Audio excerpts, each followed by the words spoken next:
Ang mga kwento ng pag-ibig, kwento ng buhay, at kwento ng pag-asa dito sa Barangay Love Stories. Love Stories.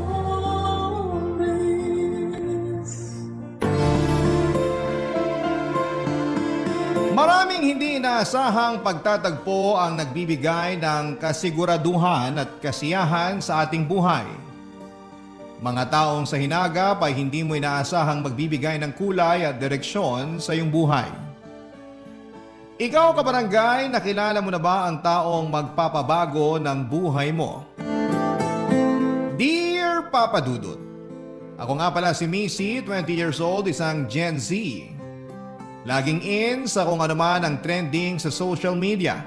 Sa mga trending ngayon na sayaw, kanta at prank ay mukhang nasubukan ko na lahat. Lagi ako nakatambay sa TikTok para hindi ako nahuhuli sa uso. Kabilang ako sa mga abangers na mga pinopost sa inyong TikTok channel sa Barangay LS. Kaya naisipan ko rin mag-share ng story ko sa inyo. Baka sakaling sumikat din po ako tulad ng mga nakikita kong trending na story sa Facebook. Lalo na yung mga tungkol sa journey nila sa kanilang forever. Kasi doon po iikot ang story ko tungkol sa love story ko. Wala pa akong nagiging boyfriend at madalas ay puro ka-talking stage lamang tuwing bakasyon. Tapos kapag pasok ka na ay bigla na lamang manggo-ghost. Nagkaka-crush din ako sa mga kaklase ko pero hindi umaabot sa point na nililigawan ako. Hindi naman ako pangit. Sabi nga nila ay kamukha ko raw si Thea Tolentino. Lalo na kapag sumasayaw at ngumingiti ako. Kaya masasabi kong hindi naman ako pangit. Only child ako at kasama ko sa bahay si Mama. Si Papa naman ay isang OFW sa Qatar at pareho silang 40 years old. 18 years old lamang sila nung pinanganak ako at masyado pa silang bata para harapin ng buhay mag-asawa. Pero nagawa nila ng paraan dahil pareho nilang mahal ang isa't isa. Hindi po ba kapag may pagmamahal ay madali na lamang malagpasan ang bawat problema? Kaya ayon, strong pa rin ang relationship nilang dalawa, Papa Dudut. At napalaki nila akong maayos at puno ng pagmamahal. Lalo na si Mama na lagi kong kasama sa bahay. Super close kaming dalawa na para kaming magkaibigan lang. Madalas nga po nakakasama ko siya sa mga trending na kanta, sayaw, at maging sa prank.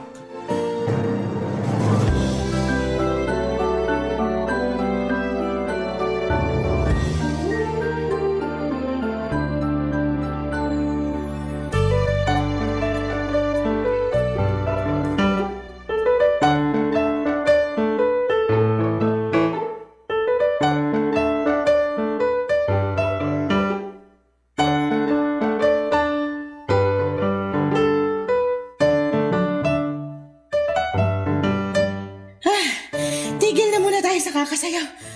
Ay, para akong hihikain sa kakalundag. Pahinga ka ng 10 minutes, Ma. Tapos practice tayo uli, ah. Kasi naman baka bukas hindi na to trending. Ang bilis pa naman ng transition ng mga trending sa SOCMED. Marami pa namang ibang mga magte-trend sa susunod. Sukuhan na muna natin to, ha? Pero kasi ang cute ko pag sinasayaw to. Tabunan mo na lang ng filter ang video mo. Kahit magaslaw ka pa, magmumukha ka pa rin maganda. Sige na kasi, Ma. Para makagawa na rin ako ng module ko. Kung unahin mo kaya yung mga module mo, no? Hindi puro pagsasayaw ang inaatupag mo. Wow! Biglang beast mode? Mama pa kita? Tigilan mo na ako. Ayoko nang lumundag. Maghanap ka na lang ng ibang sasayawin natin. Di ko talaga kaya yan. Para ako nagsusumba ng 10 oras kahingal. Sige na nga. Magsasaing lang ako. Tawagin mo ko kaagad kapag may nag-doorbell, ha? Hay naku, umorder na naman online. Sumbong kita kay Papa kapag nag-video call kami sa linggo. Loko ka!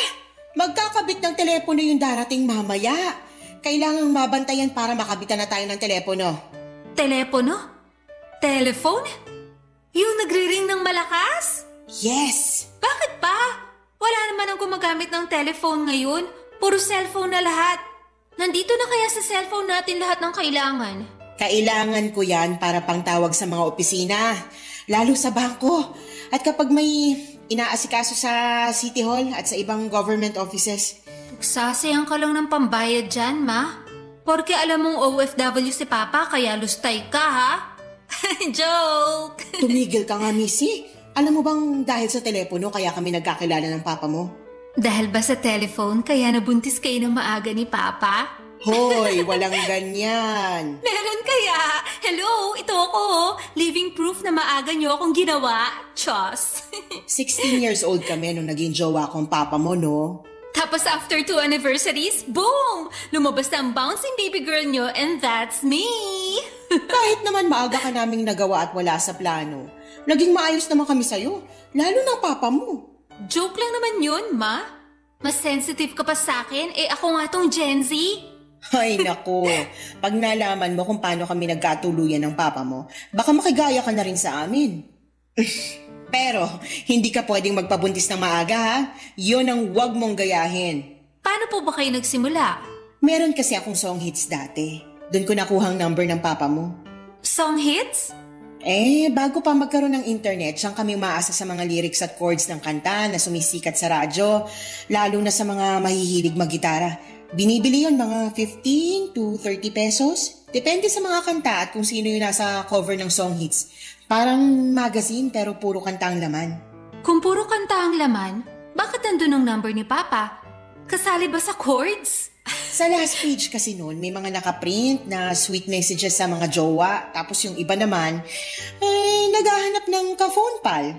Saktong si Papa mo naghahanap ng ka-phone pal at pasado ako sa tipo niya ng ka-phone pal. Kaya tinawagan ko siya. Nak, si Mama. Siya pala talaga nag-first move kay Papa. Ang papa mo kaya ang unang gumawa ng move. Siya itong naghahanap ng ka-phone pal eh. Nakita ko, tumawag ako, and we lived happily ever after. Chos! After tawagan ni Mama ang telephone number ni Papa na pinost nito sa song hits ay doon na sila nagsimulang maging magkaibigan. Friends lang daw sila nung simula at noong nagkapalagaya na ng loob ay nauwi na yon sa ligawan. Hindi raw sila kagad nakitang dalawa, Papa Dudut, at nakontento lamang sila na magkausap sa telepono. Kahit na hindi naman sila malayo sa isa't isa. Meron daw thrill na mafe-feel kapag boses lamang ang naririnig mo sa tao. Nawawala raw yung judgment sa itsura dahil kontento ka nang nakakausap siya kahit na hindi mo pa siya nakikita. Para sa akin ay malabo yun. Ang hirap naman na hindi mo nakikita ang nililigawan o nanliligaw sa'yo. Hindi naman po sa pagiging mapanghusga at mapini sa itsura, pero iba pa rin kasi yung nakikita mo yung mukha niya, hindi ba? Yung nakakaharap mo mismo at hindi lang bumabase sa boses kung jojowain o totropahin mo siya. Mabuti na lamang at napunta ako sa bagong generation. Hindi ko napagdaanan ng mag-overthink kung ano ang itsura ng nakakausap ko sa telepono. Kaya lang sa generation namin ang hirap makahanap ng true love. True love na madalas ay natatagpuan sa mga magulang at lolo't lola natin. Bibihira nang makahanap ng ganon. Siguro yung epekto ng makabagong panahon. Doon ako napaisip, paano kung gayahin ko ang love story ng magulang ko? Nang may pakabit na ang ang telepono namin, ay sinubukan ko mag-dial ng iba't ibang number. Pero madalas ay wrong number at yung iba naman ay puro masusungit na babae ang sumasagot. Nawalan tuloy ako ng pag-asa, Papa Dudut.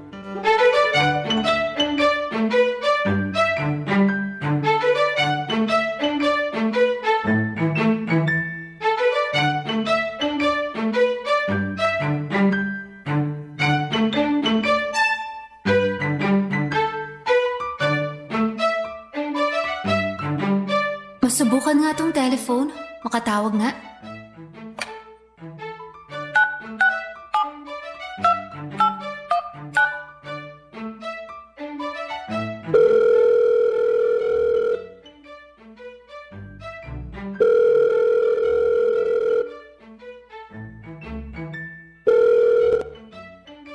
Hello?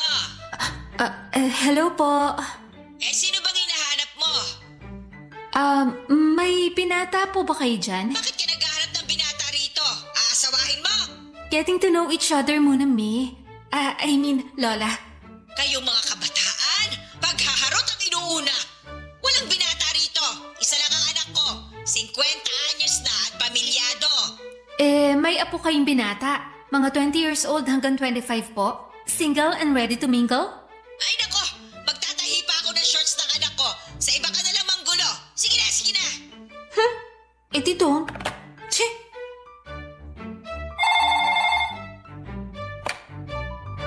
Hello? Hello? Andyan po si Michael? Michael?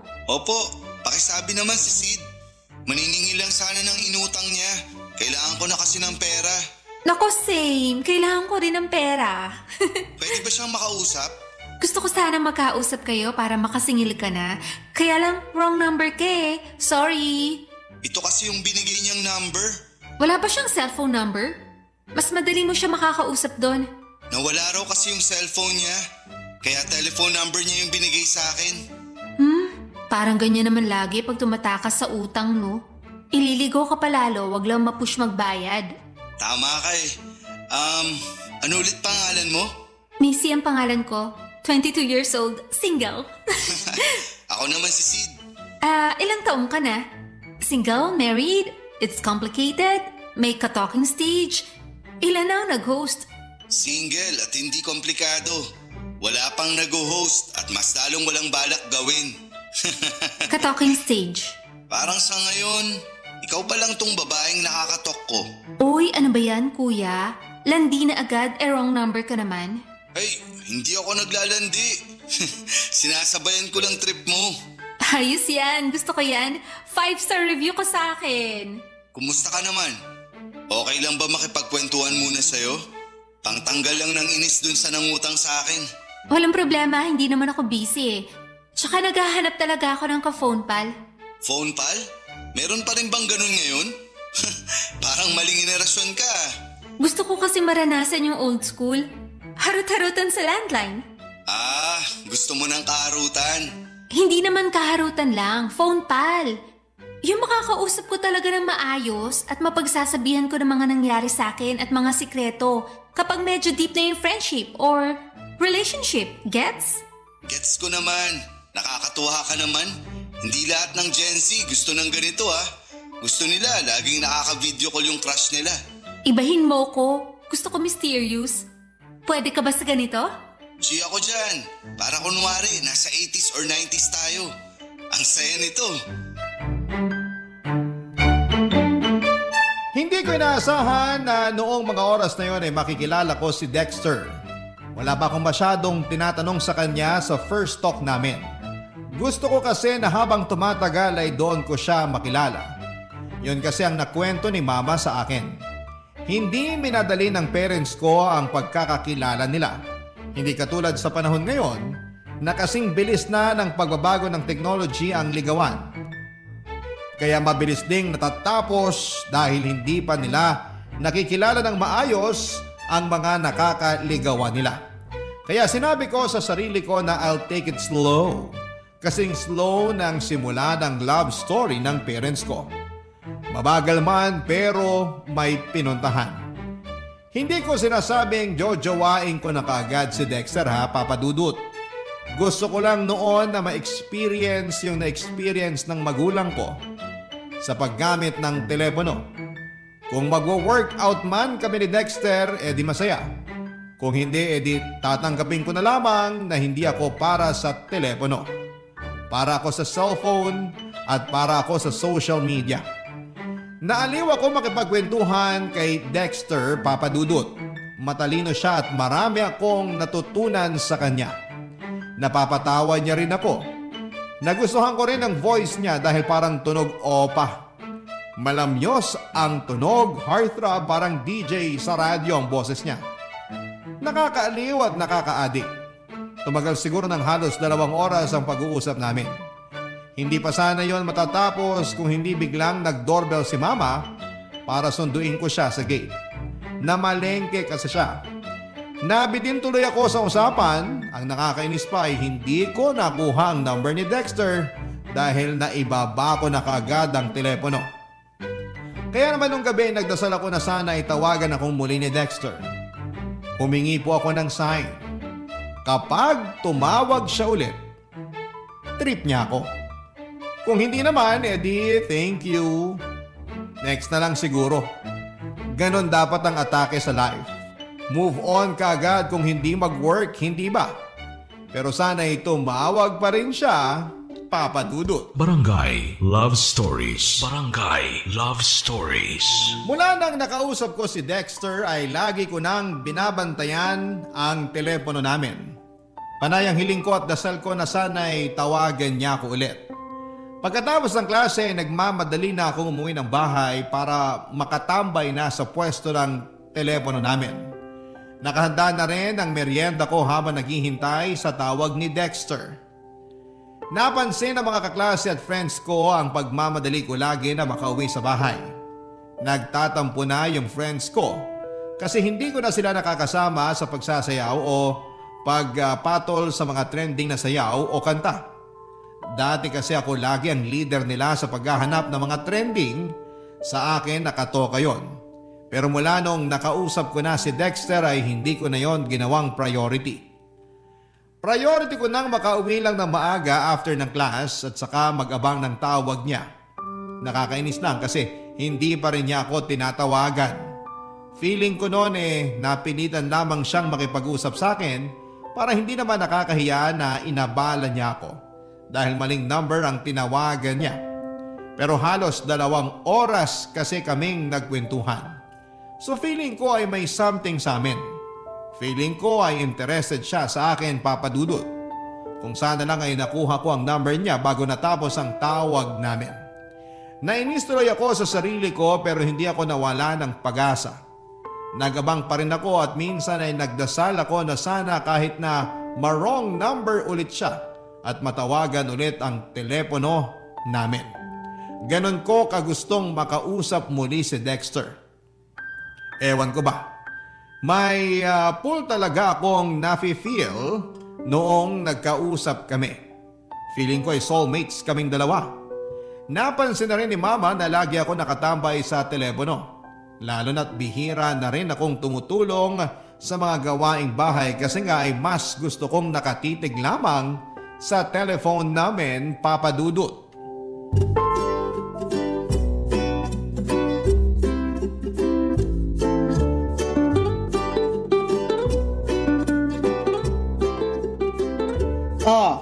Akala ko ba maling desisyon na nagpakabit ako ng telepono, ha?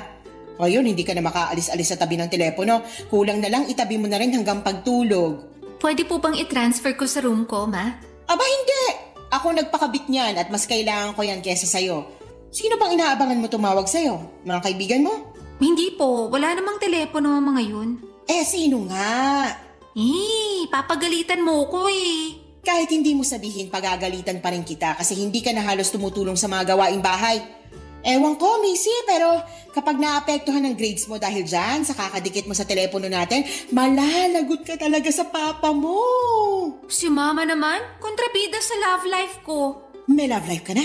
Boyfriend? Ano pangalan? Taga saan? Sino mga magulang yan? Ilan ang alaga nilang aso? May pusa? Anong kulay? Ang dami na agad tanong. Ano to, Senate hearing? Sabihin mo sa akin para makilatis ko. Wala ka pa makikilatis. Once pa lang naman kami nag-usap. Sa telepono? Hindi, sa rice cooker. Missy! Pag mo kong isusumbong kay Papa ha. Sa atin lang muna to. Baka ma-jinx Alam mo naman si Papa ang galing mang evil eye. Sabihin mo na bago ako mamalengke. Kasi may na-wrong number nung nakaraan. Sid ang pangalan, 25 years old. Pogi yung boses. Yung itsura? Hindi ko pa masabi. Hindi ko pa kasi siya nami-meet. Once lang kami nakapag-usap nung na-wrong number siya. Halos 2 hours kami nag-usap, Ma. May kilig? Konti. Feeling ko, magiging magandang love story namin. Isang beses mo pa nga lang nakausap. Tapos hindi na umulit. Anong love story yung pinagsasabi mo dyan? Si Mama naman. Mas malakas ka palang mang evil eye kesa kay Papa Pag-inggit, pikit. Bakit naman ako maiinggit sa'yo? Kontento na ako sa love story namin ng papa mo. At least sa akin, araw-araw tumatawag nun ng papa mo. Ikaw. Ngayon, Araw-araw pa rin ba? Malamang busy na siya. Oh, hindi na consistent si Papa sa'yo, hindi ka na love. Pwede kitang isumbong sa papa mo kapag tumawag siya mamaya, humanda ka. Joke lang, Ma.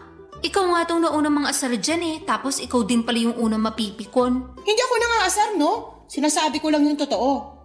Hindi pa love story yan kung isang beses mo palang nakausap tapos wala nang follow-up. Gets? Panira ka talaga minsan ng pag-asa, no? Sige ka, kapag tumanda akong dalaga, forever kitang sisisihin. Ma, siya na nga kaya ang tumatawag? Anong sasabihin ko? Sabihin mo, hello. Ang helpful ah. Tatanong ko ba sa kanya kung anong paborito niyang gulay? Ilan sila magkakapatid? Sino ang favorite niyang kapatid? Sino yung kapatid na ipapakain niya sa shark para makasurvive? Alam ko na. Itatanong ko kung anong motto niya sa buhay and why. Sagutin mo na. Natutuliro na ako sa pagre-ring at boses mo eh. Hello, good afternoon. This is Missy. Wow, very demure. Very mindful. Very cutesy. Shh. Ay, sorry po. Wrong number po. Bye. Wrong number na naman? Nagtatanong kung nagbebenta raw ba tayo ng kambing and how much. Ano na?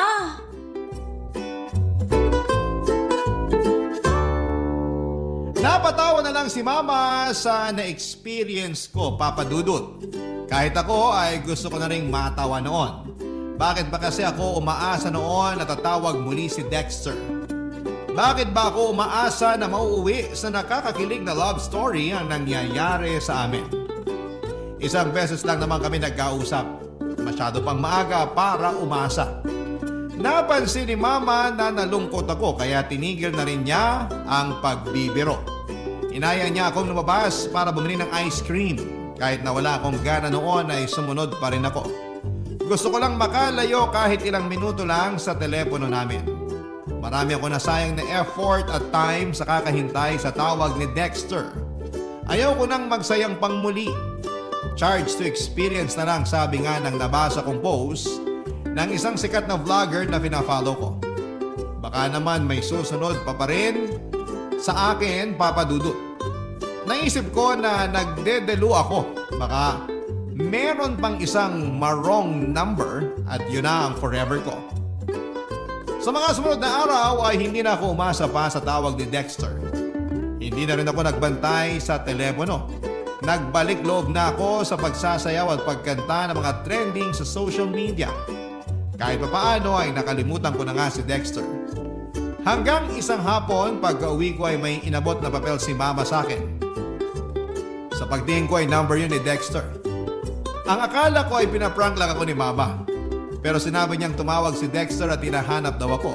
At binigay na lang nito ang number niya para tawagan ko siya kapag nakauwi na ako from school. Abot hanggang sa rings ng Saturn ang kilig ko. Hindi pa man din ako nakakapagpalit ng lapitan ko ng telepono namin para tawagan ang number ni Dexter. Si Mama naman, para mabigyan ako ng privacy, ay pumunta muna para makipagmaritesan sa kapitbahay namin. Nakatatlong ring ang telepono nila Dexter bago niya yon sinagot. Umabog ng malakas ang dibdib ko. Kakaibang kilig yon, Papa Dudut.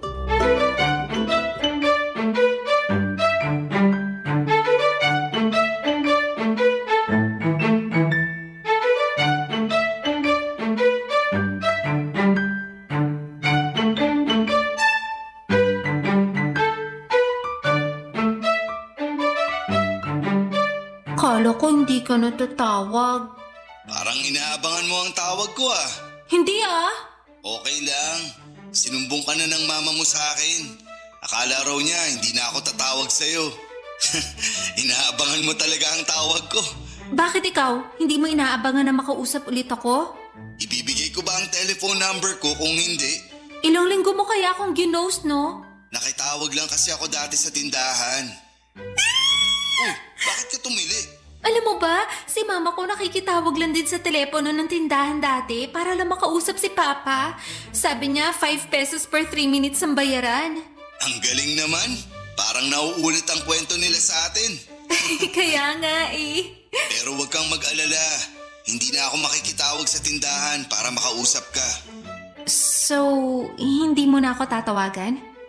Ayoko magtampo pero gusto kong i-validate tong feelings ko. Hindi mo muna ako pinatapos. Ang ibig kong sabihin, hindi ko na kailangang makitawag pa sa tindahan. Kasi nagpakabit na ako ng telepono para makausap ka. Unlimited, hindi per 3 minutes lang. Ginawa mo yon for me? Modern day Prince Charming ka talaga. Pero pasensya ka na talaga kung napaghintay kita ng 1 linggo. Nagkaroon kasi ng problema dun sa nagkabit ng linya ko. Ang hassle. Hayaan mo na. Ang importante, nakakapag-usap na tayo. Tatawagan mo ulit ako ha? Oo naman. Sabihin mo lang kung anong oras kita pwedeng tawagan. Ako na ang mag-a-adjust. Lagi lang naman ako rito sa bahay. Work from home kasi ako. Marami akong time for you. Gusto ko yan. Love language ko kasi ang quality time. Pero matanong ko lang. Okay lang ba sa'yo na sa telepono lang tayo nakakapag-usap? Ayaw mo bang magkita muna tayo? O kaya mag-usap sa cellphone or Facebook man lang? Ayoko. Gusto ko nga nitong usapan natin sa phone eh. Tunog mysterious. Ayaw mo ba? Hindi naman. Iniisip lang kita. Mas bata ka kasi sa akin ng 5 years. Feeling ko mas gusto mo yung ligawan sa Facebook tulad ng iba. Liligawan mo ko? Pwede ba? Oo naman! Nagtatanong ka pa? Para saan pa ang ilang linggo na paghihintay ko sa'yo kung babasta rin din pala kita? Para naman akong crazy nun? Hindi ko alam pero kinilig ako bigla. Ganito pala yun. Ang sarap sa pakiramdam. Parang may nangingiliti ng lungs ko. Ay, hindi ka pa ba nakaka-experience ng kilig? Wawa naman. Busy kasi sa trabaho at sa parents ko. Parang wala akong time para makaramdam ng kilig. Hayaan mo, bigyan mo lang ako ng time at ako nang bahala magpakilig sa'yo. Deal? Deal! Kumain ka na po?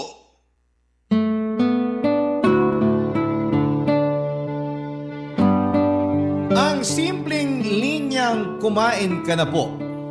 Pero iba ang atake at kilig noon sa akin. Gets ko na tuloy yung mga memes sa Facebook na laging ginagamitan ng linyang ito, Papa Dudut. Effective pala siya. First time na may nagtanong sa akin ng kumain ka na ba? Maliban kay mama. Kahit friends ko ay walang pakialam kahit mangisay pa ako sa gutom. Pero si Dexter ay naramdaman ko ang sincerity nung tinanong niya kung kumain na ba ako. Dagdag 12 points siya ron, Papa Dudut.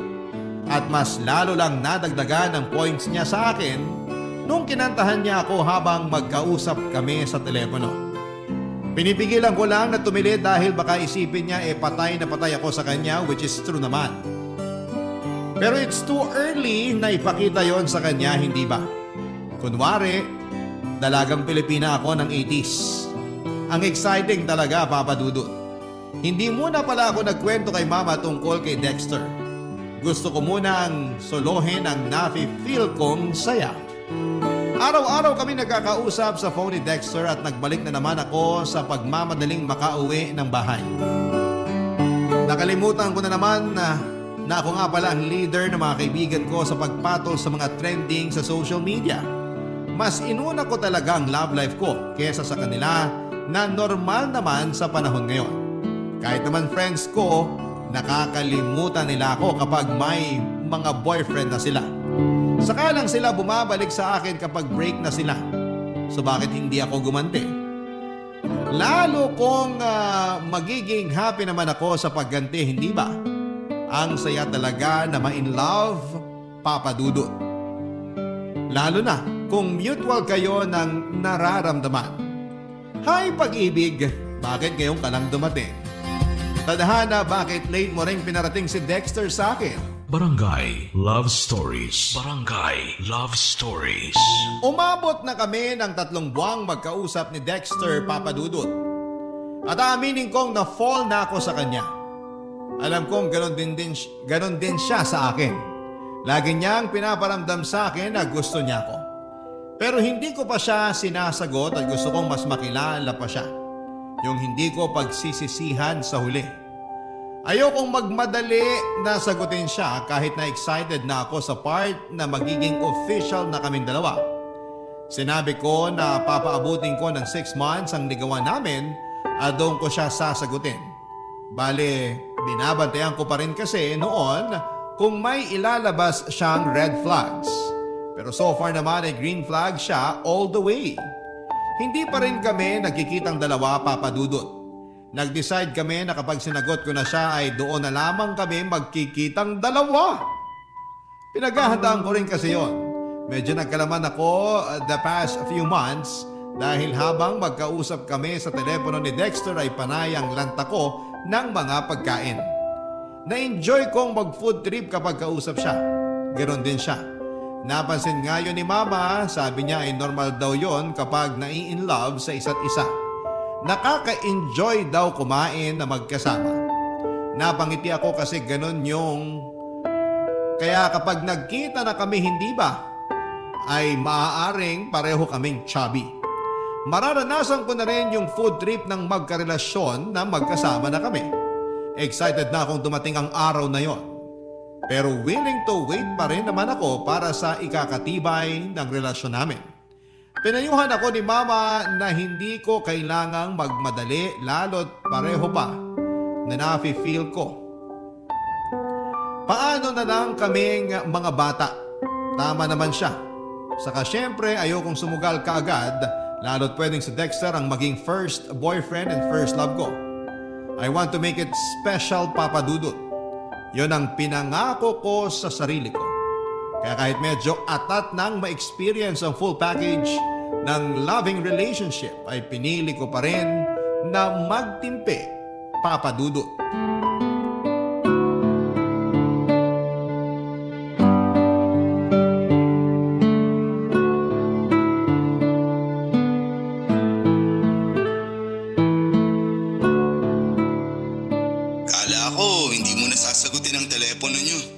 Sorry ha, hindi ko alam na umalis pala si Mama ng bahay.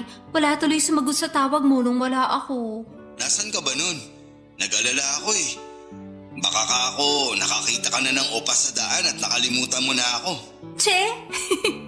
May pinag-usapan pa kasi kami para sa thesis namin ng mga classmate ko. Medyo natagalan kasi may mga binackstab pa. Mas inuna mo pa ang pagbabackstab kesa sa akin. Huwag ka na magtampo, baby ko. Baby mo ako? Shh, kainis to. Nabigla lang ako. Kiss, babawiin ko. Saka na kita tatawagin baby kapag sinagot na kita. When kaya? Sorry, excited. Excited na rin naman ako. Kaya lang, wait pa tayo ng konti. Darating din tayo dyan. Alam ko naman. Kaya lang, gusto ko na talagang makadate ka. Masolo kita. Kung magde-date na tayo, ano bang plano mo? Marami na akong naplano.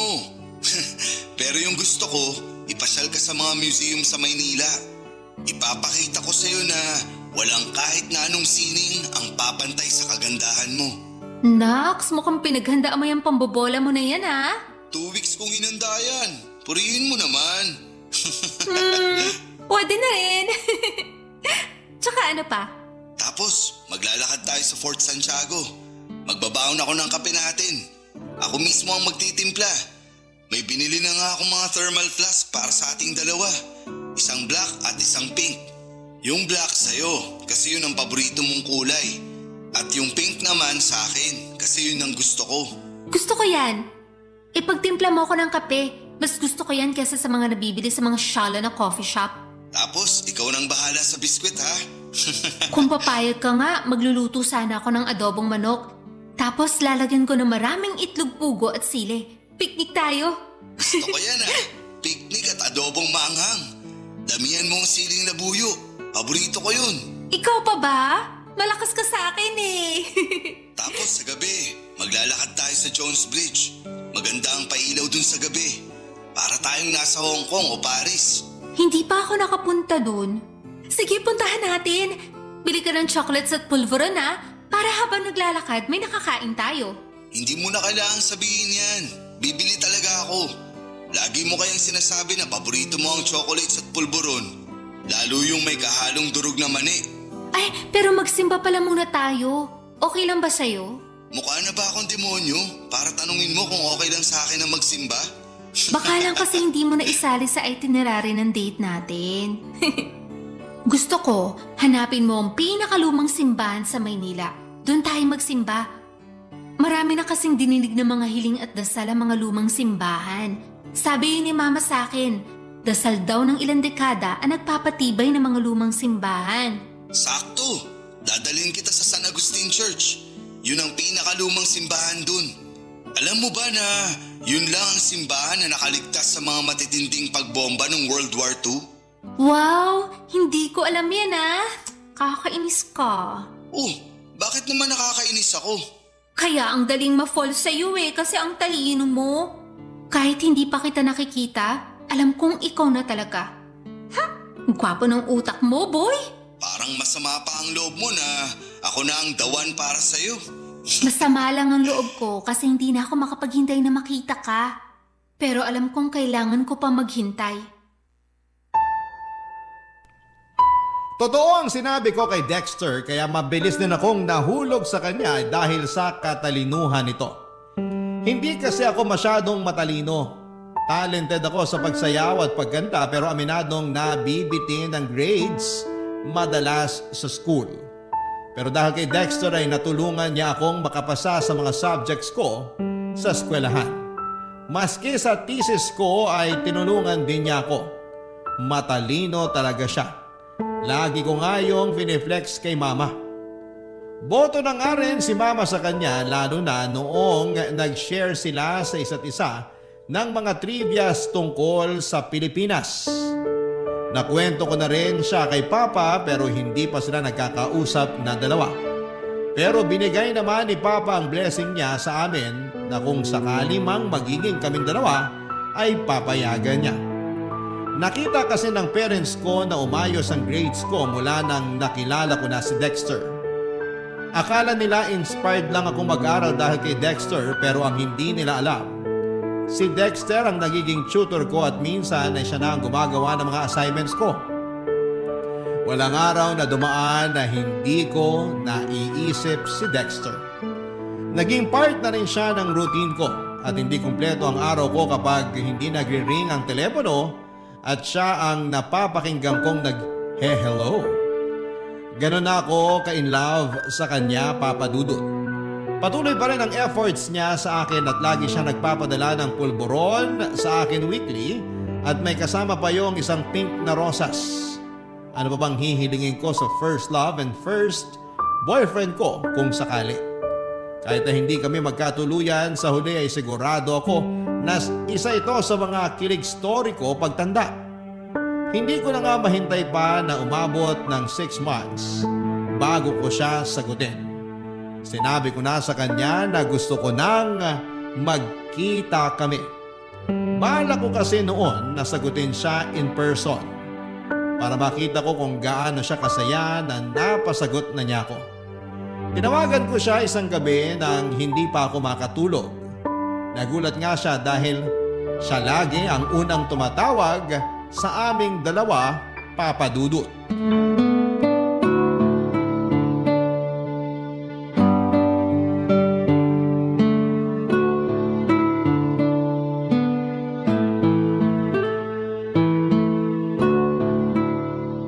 Nagulat ako.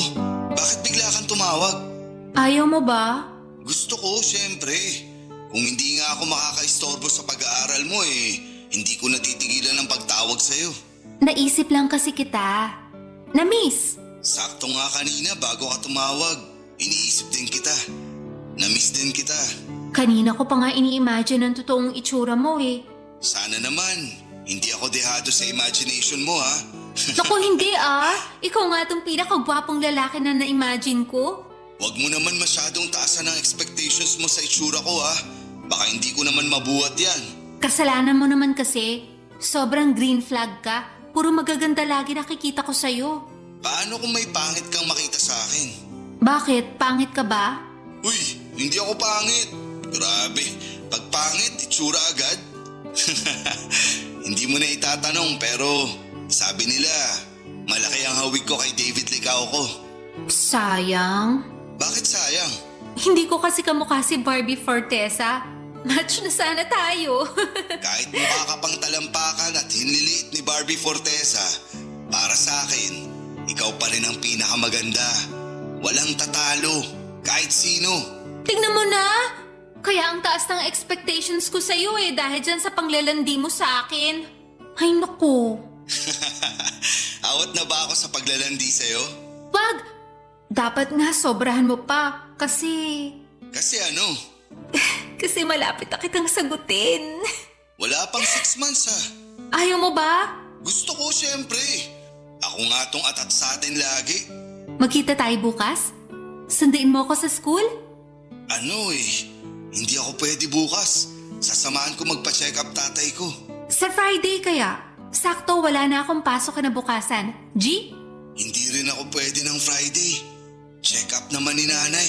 Bakit kaya hindi mo nalang pagsabayan ng check-up ng nanay at tatay mo sa loob lang ng isang araw?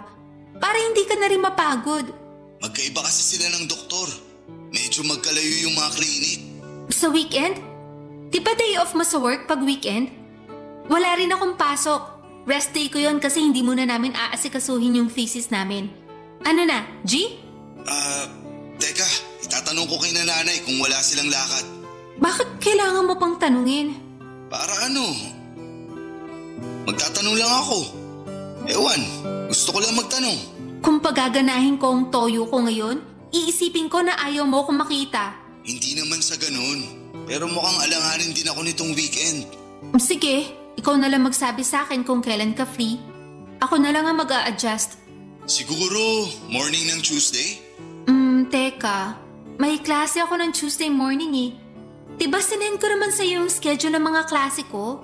Ay, oo nga pala. Nako, Tuesday morning lang ako pwede. Paano kaya to? Ano ba nangyayari, Sid? Okay pa ba tayo? Hala, oo naman. Bakit parang iniiwasan mo makipagkita sa akin? Hindi ka naman pangit. Sabi mo nga kamukha mo si David Licauco. Wala ka ng problema sa itsura para ma-conscious. So ano na? Ay, conscious ako sa isang bagay. Sabihin mo kung ano. Handa akong palakasin ng loob mo tulad ng ginagawa mo sa akin kapag nai-insecure ako sa mataba kong pisngi at hita. Sabihin mo na. Missy. Huwag mong sabihin sa akin, may asawa ka na. Uy, wala. Sabihin mo na. Matagal ko nang gustong sabihin sa'yo to, pero natakot ako baka hindi mo ako matanggap. Kaya kitang tanggapin. Kahit hindi mo pa nga kamukha si David Licauco, tatanggapin pa rin kita. Sigurado ka?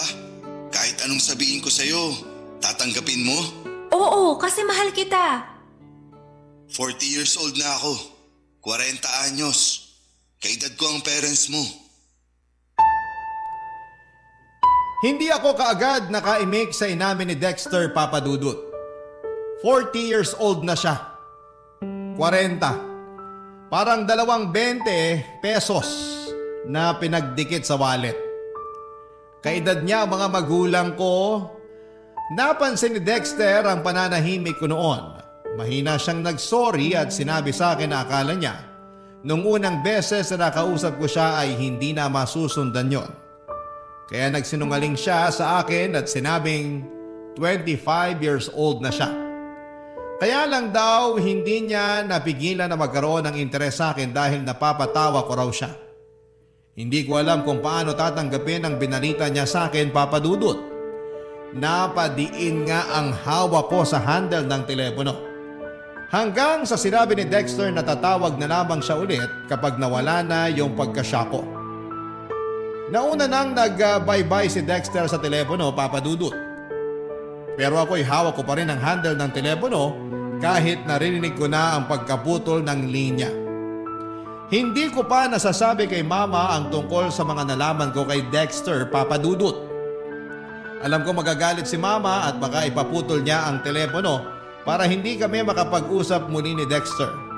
Panay na rin ang iwas kong makausap si Dexter habang nag-iisip ako kung ano ang gagawin.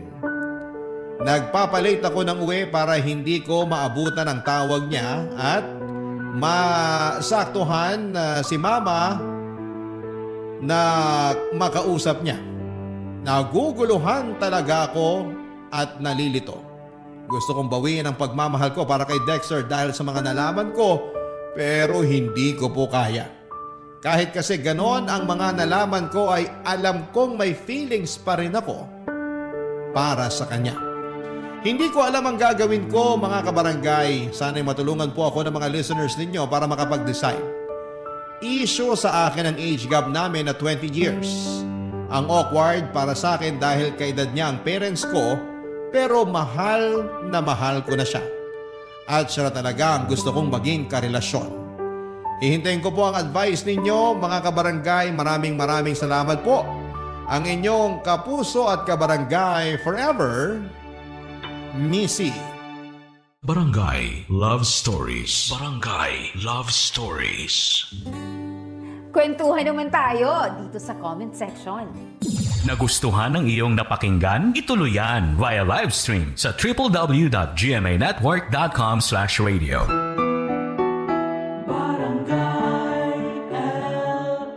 In Mega Manila, 97.1. Forever!